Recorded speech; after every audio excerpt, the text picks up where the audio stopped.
What's the scariest thing that happened to you in your own home? When I was 9 years old, I often arrived home from school about an hour before my mother returned from work.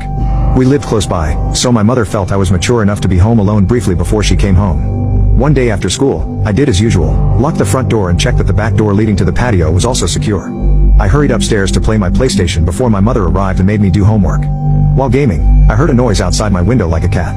My cat had been missing for over 3 months, so hope sparked and I thought, did he finally come back? I quickly ran downstairs to see.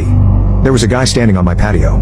A tall guy with black hair covering half of his eyes, making him look like a male version of the Ring Women or something. I could hear him making high-pitched sounds, almost like a cat meowing. A brown liquid was running down from his mouth, and I could see him spitting out my dad's stomped cigarettes. He was actually eating from the ashtray.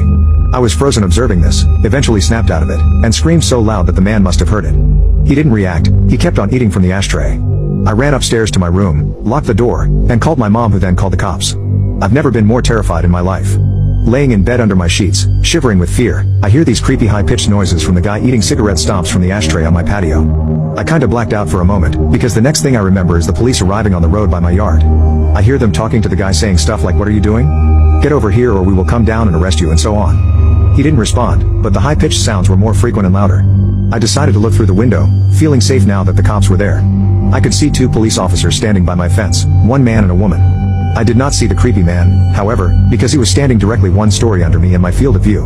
The police jumped the fence, and I remember hearing the creepy guy screaming louder than anything I'd ever heard before. He charged the female police officer with full force, and he knocked her out cold. The male officer then immediately tased the guy, leaving him shaking on the ground, screaming still.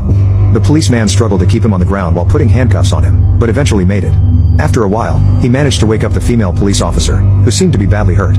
He called for backup and an ambulance, and then he saw me standing in the window above him.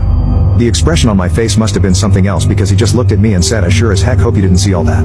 I started to cry. By this time neighbors started to arrive wondering what on earth was going on. One of my neighbors, an elderly woman, made me come down and she took care of me until my mom came back home. The police took the creepy guy with them in the car and left.